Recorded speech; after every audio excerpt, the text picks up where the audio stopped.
Приветствую всех на моем канале, и сегодня я снимаю еще одно видео по варке холодного фарфора. В прошлый раз я выкладывала, как я варю холодный фарфор, добавляя ваниш.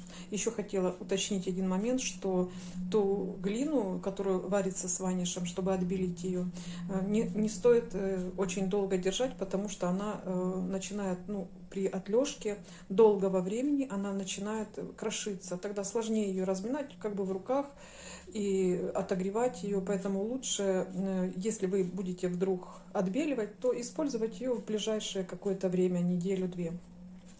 А сейчас я отсняла новый фарфор, новый как бы рецепт, обычный рецепт фарфора, но с добавлением нового клея для меня.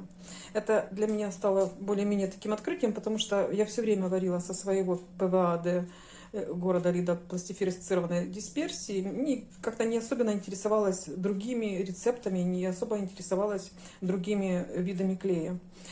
Но у меня есть подписчица, я ей очень благодарна, это Ольга Макарова, которая подсказала мне еще об одном виде клея контакт клей ПВА для дерева и бумаги. Но из него еще делают слаймы.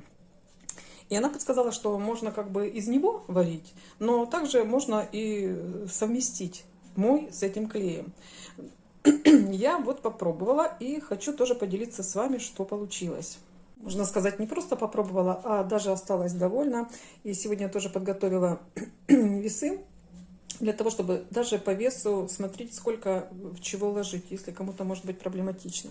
Я буду делать его как бы 50 на 50. То есть его ложу и также одинаковое количество своей пластифицированной дисперсии. И ложу я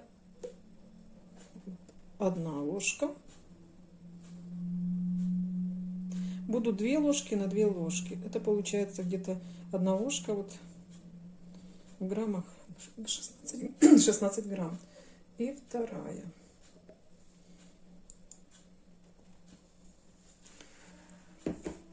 Так, по граммам это выходит.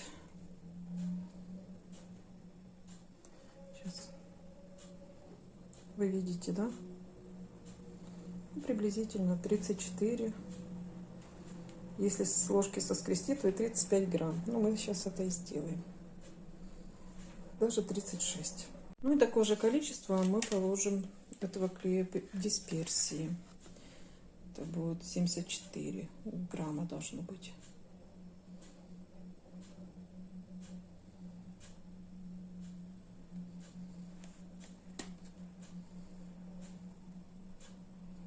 Если даже будет больше, это ничего страшного. Ну, даже будет больше. Пусть. Он, мне кажется, даже тяжелее, если брать по ложкам. Я все-таки добавлю, наверное, как 2 ложки. Пусть будет больше. Потому что получается вот. Дальше. Дальше мы положим жидкие ингредиенты. Я буду ложить туда вазелин, глицерин. И еще туда пойдет в этот раз мыльную основу положу. Но Оля, она мне писала, что она белое тертое трет мыло, а у меня просто есть мыльная основа, я тоже часто добавляла в свой фарфор. Поэтому уже не стала покупать специально белое мыло, буду добавлять сюда мыльную основу. Ну и так по пол чайной ложечки берем.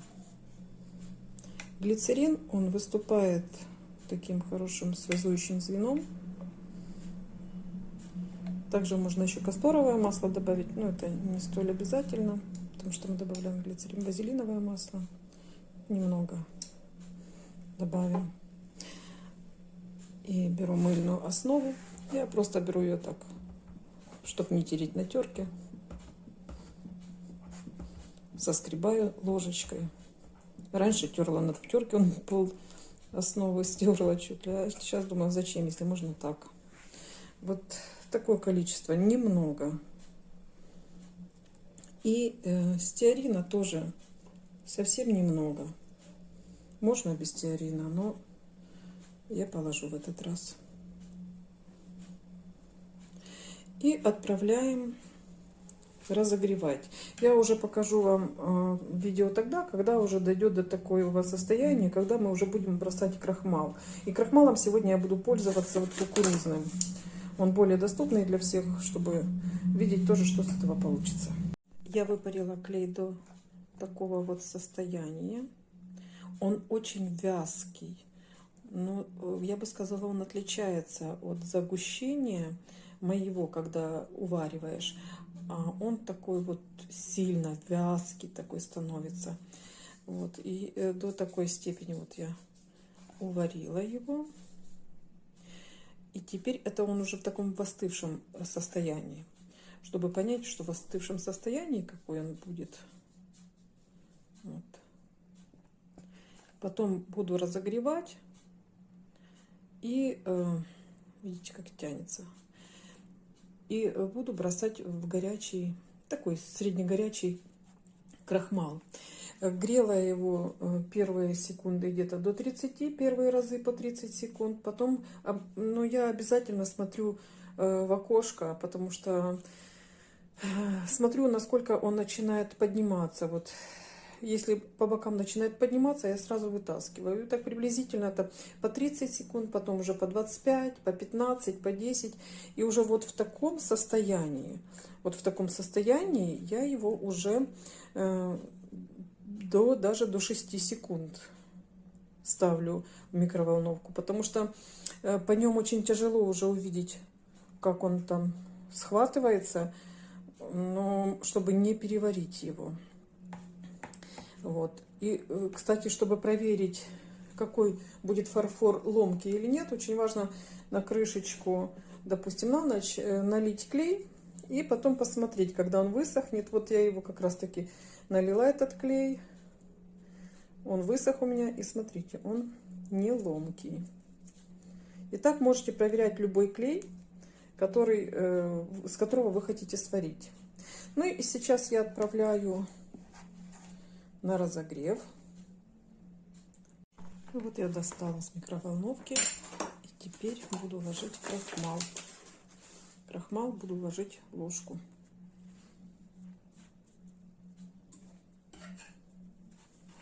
И размешивать, вымешивать.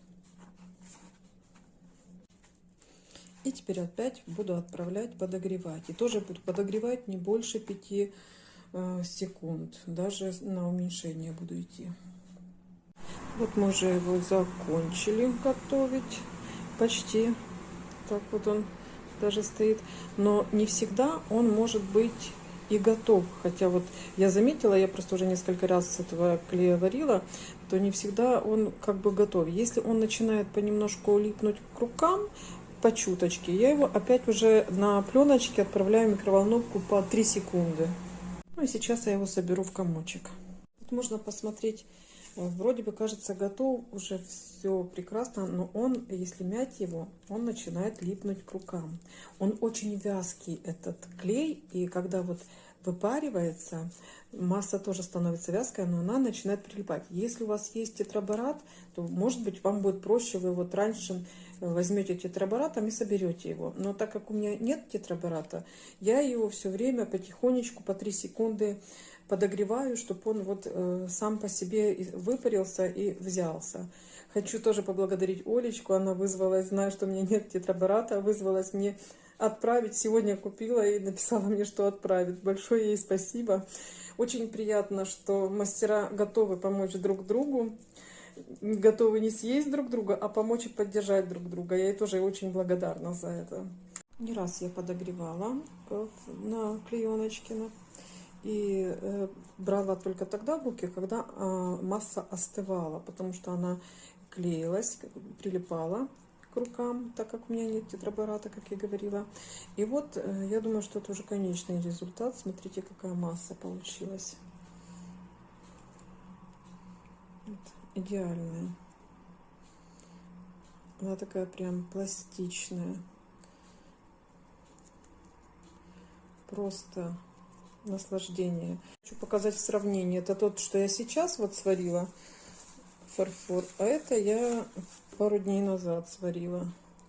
Вот такой вот тоже, пожалуйста. идеальный. Конечно же, нужно время для того, чтобы проверить его. Я-то свой клей годами уже знаю, но будет время, будем проверять, будем смотреть. Поэтому в следующих видео тоже покажу какие-нибудь новинки для вас. Прошли почти сутки, я сделала пробнички и хочу показать, какая масса после отлежки получается.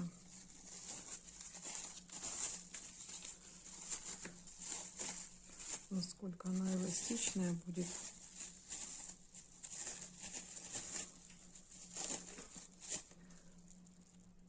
Видите, да?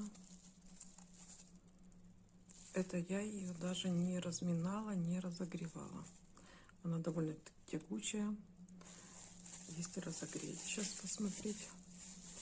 Я думаю, что можно было чуть больше крахмала даже добавить, может быть, 1,5 ложки. До 2 ложек даже. Ну, очень приятная масса, очень приятная. Вот еще одна масса, которую я делала, но намного раньше. Можете посмотреть тоже. Не разогревая, она остается такой же пластичной. Очень даже пластичной. Очень приятная масса.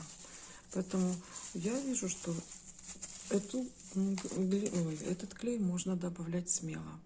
И сейчас хочу показать пробнички. Эти пробнички я сделала вчера. Это просто без добавления зефирки с нового моего фарфора. Вот так. Тоже очень эластичная. Потом эту раскатывала на, уже тоже мяла ее, на 9-очке, на пастомашине, на самой тонкой. Даже на растяжку покажу. О, ну немножко рвется, не такая получается плотная, как моя, но тем не менее, видите, да, что она растягивается. А это с зефиркой, тоже довольно-таки приятная. Серединка у меня более плотная, а края тонкие. И довольно-таки приятная и гибкая. Конечно, нужно много времени, чтобы проверить, но я вижу, что уже даже добавив этого клея, можно работать с этой клинкой. Хочу также показать те же пробники, которые вот я подписывала, показывала, да, вот которые растягивала. Вот они до сих пор, они пришли в свое состояние и тянутся до сих пор. Тоже сколько времени прошло. Пробнички остались такие же эластичные. Но это с зефиркой. Да, зефирка. Этот с зефиркой более такой рвется, а все остальные без зефирки такие вот пластичные остаются, вот мягкие. Еще сделала пробнички лепесточков оттиски. Это вообще как без зефирки полностью, как такой вот форму держит, видите, эластичный. Это с зефиркой. Вот по поводу фактуры, если вам видно, фактура есть, берет, форму свою держит и эластичный. То есть как уложила его по-быстрому, даже не заглядывая, просто для пробы, так и получилось. Фактура есть. Вот поэтому я думаю, что добавлять как дополнение клей-контакт может быть вариантом. Если вам нравятся мои видео, можете подписаться на мой канал, поставить пальчик вверх, нажать на колокольчик, чтобы не пропустить мои видео. И желаю вам всего хорошего, творите в свое удовольствие.